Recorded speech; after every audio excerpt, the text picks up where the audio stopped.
자, 사람들이 잘 모르는 게 있어요. 자, 우리들이 크게 착각하는 것들이 뭐가 있냐면 평단가가 깡패라는 이유 있잖아요. 평단이 중요한 이유. 평균 아니에요. 중요한 강의입니다. 많은 사람들이 놓치는 평균 단가의 비밀. 자, 우리가 생각할 때 35%에서 플러스 60 몇 프로가 올라가야지 100%가 나온다고 생각하잖아요. 65%가 올라가야지. 그게 아니라니까요. 그 다음에 브루펜님 160%. 이렇게 5거래일 만에 160% 수익. 참, 어제 상한가 갔을 땐 100%였어요 12월 9일에 100%였잖아요 그리고 오늘 10일에 30%가 올라갔어요. 그럼 130%여야 되잖아요. 근데 그게 아니라 160%라고요 이해됐어요? 그게 비밀이 역으로 생각하면 되는데요. 예를 들면은 지금 마이너스가 손실이 10%예요. 그러면은 이게 원금까지 올 때는 몇 프로 올라와야 돼요? 플러스 11%가 올라와야지 원금이 되는 거예요. 자, 그 다음에 마이너스 20%잖아요. 그럼 원금까지 올라오면 아래에서 마이너스 20% 찍고 0까지 됐을 때 여기에 필요한 상승률은 얼마여야 되냐면 25%가 올라가야 돼요. 이해가 좀 잘 안 되죠? 자, 마이너스 30%가 원금까지 올 때는 여기서 마이너스 30%예요 지금 0까지 올 때는 플러스 43%가 돼야지 원금까지 되는 거예요. 잘 안 되죠? 그러면 제가 조금 더 정확하게 알려드릴게요. 여러분들은 계산을 못하니까 자, 손실이 마이너스 50%예요. 자, 주가가 내려갑니다. 마이너스 50%가 됐어요.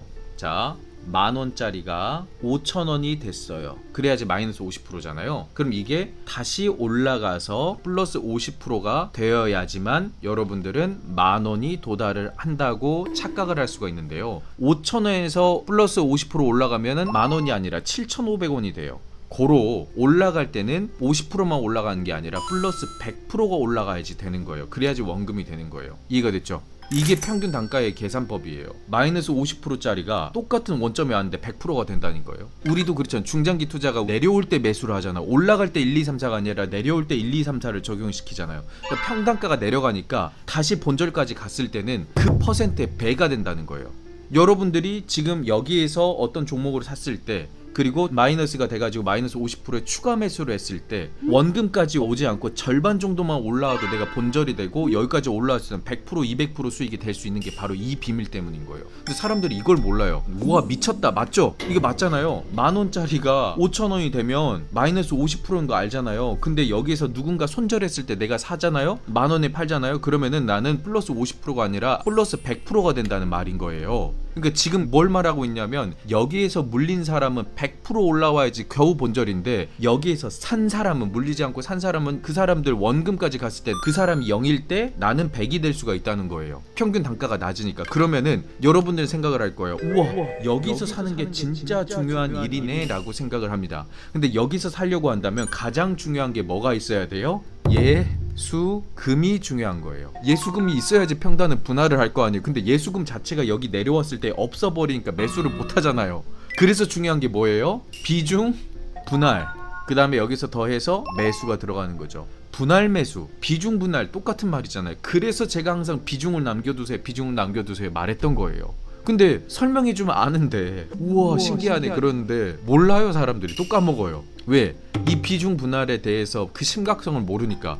엄청난 효과가 있는데 그걸 모른다는 거예요. 여러분, 최악의 경우에 여기가 0이에요. 원금이에요. 그러고 나서 최악의 경우에 이렇게 내려왔어요. 그래서 여기가 마이너스 90%가 되잖아요. 그러면은 올라갈 때는 얼마가 올라가야지 다시 0이 될까요?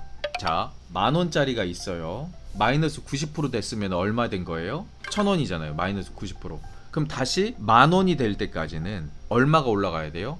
여러분, 100%가 몇 배예요? 2배죠. 그러면은 10배는 몇 프로예요? 900%입니다. 1000% 올라가야지 된다고 생각하는데 1000%는 11배예요. 왜? 200%가 곱하기 3이잖아요. 100%는 곱하기 2잖아요. 그쵸? 그러니까 90%짜리가 0이 될 때는 900%로 올라가야지 원금이 된다는 소리예요. 그러면은 내가 여기서 사게 되면 원금까지 갔을 때 900% 수익을 볼 수가 있다는 말이잖아요. 그래서 우리 중장기가 힘이 있는 거예요. 그래서 제가 어떤 종목만 찾아오느냐, 과대낙폭 종목들만 찾아오는 이유가 바로 그거예요. 내려왔어요. 이제 더 이상 떨어질 곳이 없어요. 이제 올라갈 일만 있는데 그냥 올라가면은 500% 1000% 올라갈 수밖에 없는 애들. 왜?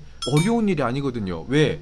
여러분, 원금 복구 한 적이 있어요, 없어요? 마이너스였던 종목이 원금까지 온 적이 있잖아요. 많잖아요, 그런 경험은. 근데 내가 마이너스였을 때 거기서 추가 매수해서 여기까지 왔을 때 수익 크게 낸 적은 없죠. 근데 이제부터 그렇게 하면 되는 거예요. 그렇게 하고 있고요. 그러니까 원금까지 오는 것은 많이 경험을 해봤단 말이에요. 그럼 이것이 900% 나오는 것도 많이 경험을 할 수밖에 없는 일이죠. 그래서 제가 말했잖아요. 주식으로 돈을 잃는 사람들이 이상하다고. 그냥 예를 들면 여러분들 중에 손절만 주구장창 치는 사람이 있어요. 그럼 그 사람한테 전화해서 너 오늘 무슨 종목 손절 쳤는데 물어봐서 그거 사면 돼요. 쉬워요. 그쵸? 선생님이 그렇게 주식을 했다니까요. 누구한테 물어볼 사람이 없어요. 그래서 제가 조사를 해봤어요. 아, 요런 차트에서 손절을 많이 했겠다. 어떻게 알았어요? 내가 그랬으니까. 그러니까 개인 투자자들이 내가 손절을 많이 했던 곳을 찾아요. 그리고 앞으로 많이 손절을 했을 것 같은 종목들을 찾아요. 그럼 그게 수익 종목이 되는 거예요. 그럼 돈을 못 벌 수가 없다니까요. 그래서 국내 주식이 엄청나게 쉽고 국내 주식이 제일 돈을 많이 벌어줘요. 코인 시장은 왜 안 되느냐? 잠을 못 자잖아요. 돈을 벌어도 잠을 못 자고. 그러면은 뭐예요? 수명이 단축되죠. 진짜로 그래요. 이거는 과학적 통계가 있는 말이에요. 코인하고 주식하고 똑같이 생각하는 사람이 있는데 주식이 훨씬 수명이 깁니다. 코인은 수명이 짧아요. 언제 또 떨어질지 모르고 더 올라갈지 모르니까 보고 있어야 돼요. 잠을 못 자고 스트레스 받으니까 수명이 아예 짧아져 버리죠. 그러면 순간 많이 벌 수는 있어요. 근데 10년밖에 못 벌어요. 예를 들면 주식은 죽을 때까지 벌 수 있어요. 주식은 50년, 80년을 벌 수가 있는데 왜 올라갔을 때 상한가 알아서 체결되지? 내려갔을 때 하한가 알아서 체결되지? 그럼 걱정 끝이에요. 거기서 하루의 걱정이 끝이라고요. 이해가 좀 됐어요? 그렇게 주식을 하는 것이다. Sta, sta, sta, sta, sta, sta, sta, sta, sta.